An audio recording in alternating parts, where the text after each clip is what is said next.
All of you. मैं प्रदीप गुप्ता आप सभी का इस एसजीसी के ऑनलाइन यूट्यूब चैनल पे स्वागत करता हूं।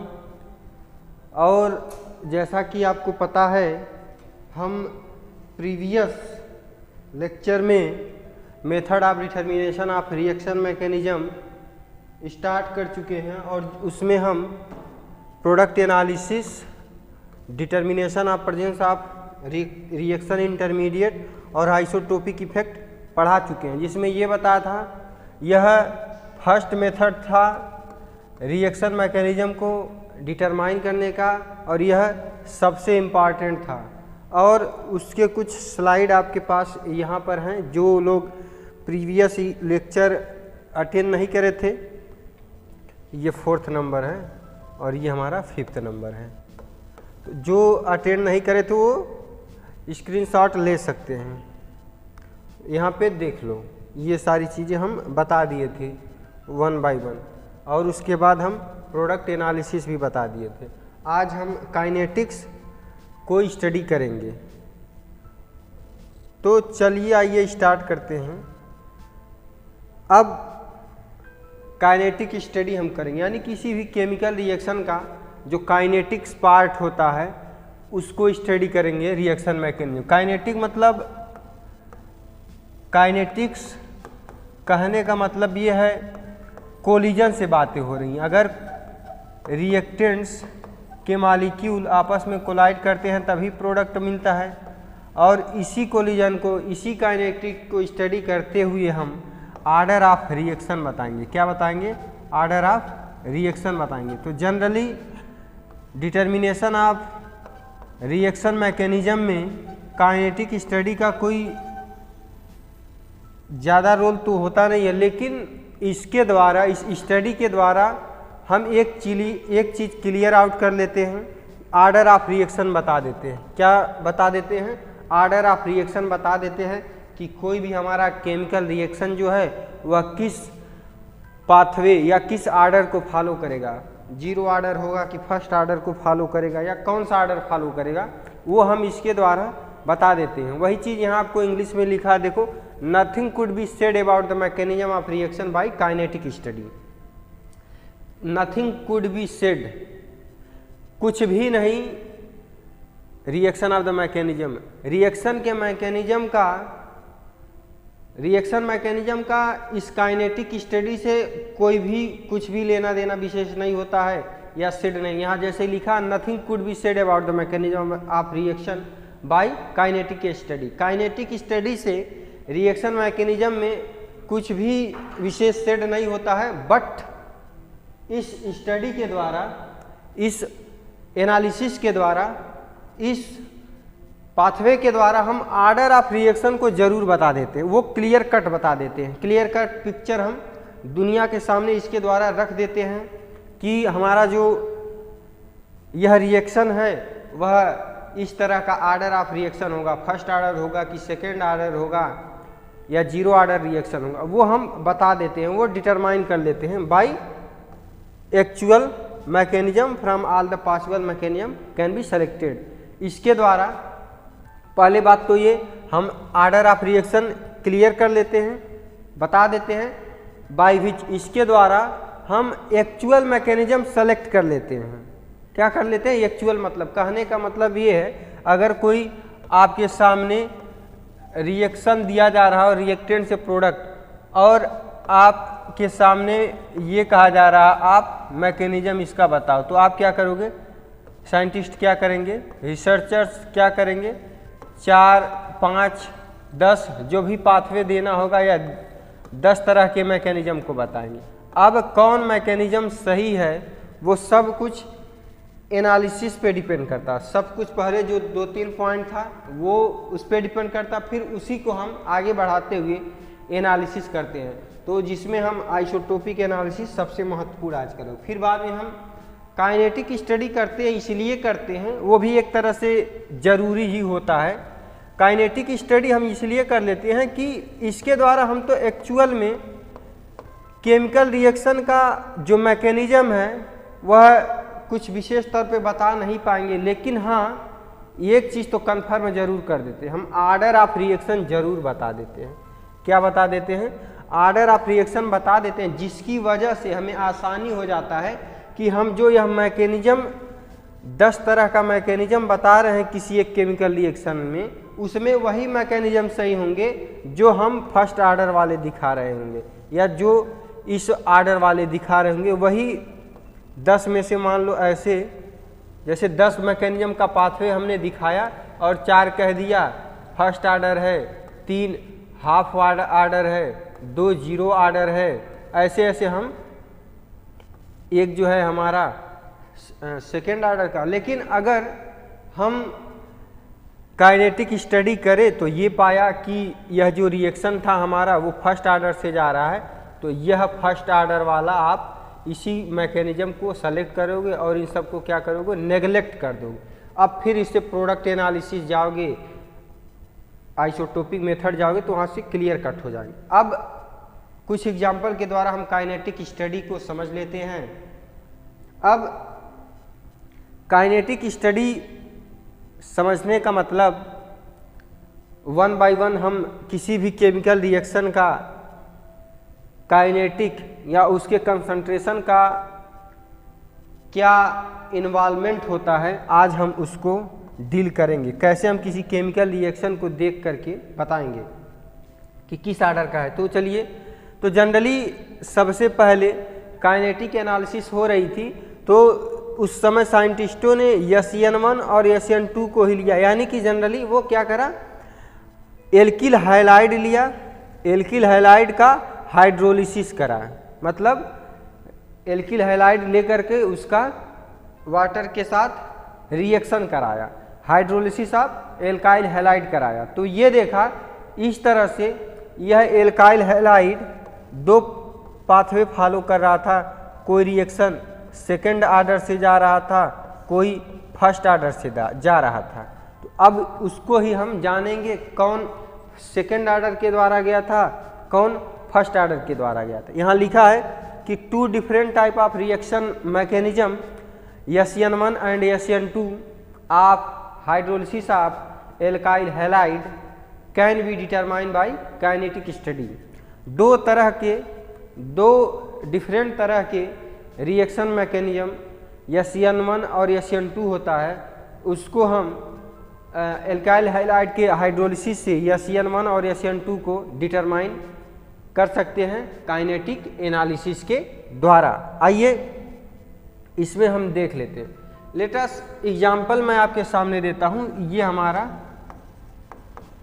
ये हमारा मिथाइल ब्रोमाइड है या एक तरह का एल्काइल हैलाइड है। हम इसका हाइड्रोलिसिस कर रहे हैं। जब हाइड्रोलिसिस कर रहे हैं तो प्रोडक्ट हमारा ये बन रहा है, और मैकेनिज्म हमने क्या दिया, यह जो H2O होगा H+OH- से आया होगा।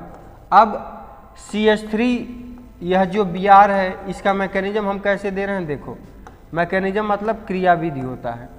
अब इसमें क्या होगा, यह जो OH- वाला पार्ट है, OH- पार्ट बैक साइड से आएगा, इसको निकाल देगा और एक ट्रांजिशन स्टेट के द्वारा, इसके द्वारा ट्रांजिशन स्टेट के द्वारा हमारा प्रोडक्ट बनाता है। यानी कि हमने ये इसमें ये कह दिया, यह जो हमारा रिएक्शन है या इसका मैकेनिज्म जो दुनिया के सामने हमने रखा, दुनिया को बताया ये कि यह OH- बैक साइड से अटैक करेगा और यहाँ ट्रांजिशन स्टेट होते हैं, यानी कि बिना कोई रिएक्शन इंटरमीडिएट बनाते हुए हमारा प्रोडक्ट बना लेगा। तो इसमें होता क्या है, अब हम तो बता दिए, लेकिन सही क्या होगा उसके लिए लोगों ने काइनेटिक एनालिसिस करा। बहुत सारे लोगों ने बहुत सारी एनालिसिस, कोई प्रोडक्ट एनालिसिस करा होगा, कोई आइसोटोपिक एनालिसिस करा होगा, लेकिन हम यहाँ काइनेटिक एनालिसिस को डिस्कस कर रहे हैं तो काइनेटिक एनालिसिस को ही देख लेते हैं। तो उन्होंने करा क्या कि ये देखा किस तरह से मिथाइल ब्रोमाइड के कंसंट्रेशन में समय के साथ चेंज हो रहा है या समय के सापेक्ष चेंज हो रहा है। यानी कह सकते हो यहाँ माइनस का मतलब है डिक्रीज यानी घटना, डिक्रीज इन, और यह जो स्क्वायर ब्रैकेट है इसका मतलब है कंसंट्रेशन, यानी कि decrease in concentration of alkyl bromide with respect to time, यानी यहाँ मिथाइल ब्रोमाइड के कंसंट्रेशन में कमी आ रही है सापेक्ष टू समय, यानी समय के सापेक्ष कमी आ रही है।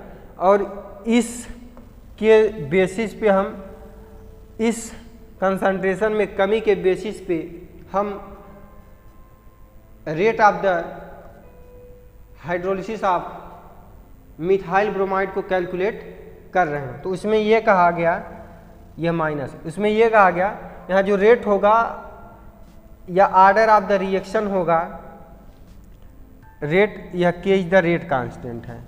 ऑर्डर ऑफ रिएक्शन ये कहता है यहाँ पर जो ऑर्डर ऑफ रिएक्शन होगा वह concentration of methyl bromide as well as concentration of OH minus, दोनों के कंसंट्रेशन पे इस अभिक्रिया की कोट निर्भर करेगी, या इस रिएक्शन का ऑर्डर दोनों के कंसंट्रेशन पे डिपेंड करेगा। तो एक का कंसंट्रेशन ये है, दूसरे का ये है, तो इसके कोफिशिएंट, इसका भी 1 है, इसका भी कोफिशिएंट क्या है 1 है, तो 1 + 1 कितने ऑर्डर का हो गया, सेकेंड ऑर्डर का यह रिएक्शन हो गया। अब फिर हम एक बारी और स्टडी कर लेते हैं टर्सरी ब्यूटाइल ब्रोमाइड का। इसमें यह देखा गया जब इसका हाइड्रोलिसिस करा गया तो इसमें जो हमारा प्रोडक्ट था वो क्या मिला, इसमें भी हमारा ये टर्सरी ब्यूटाइल ब्रोमाइड है H2O के साथ रिएक्शन कराया तो हमारा जो प्रोडक्ट मिला यहाँ पे एल्कोहल मिला। क्या मिला, एल्कोहल मिला। अब कैसे यह रिएक्शन यहाँ जा रहा है, तो हमने एक मैकेनिज्म बताया जिसमें ये कहा दिया गया, मैकेनिज्म देख लो। मैकेनिज्म में ये कहा गया कि यह जो CH3Br है, CH3Br है, ये हमारा रिएक्टेंट मॉलिक्यूल है। क्या है, सबस्ट्रेट है या रिएक्टेंट है, और हम वाटर के साथ इसका रिएक्शन करा रहे हैं, हाइड्रोलिसिस करा रहे हैं। तो इसमें हमें बहुत ज़्यादा मात्रा में वाटर की आवश्यकता होती है।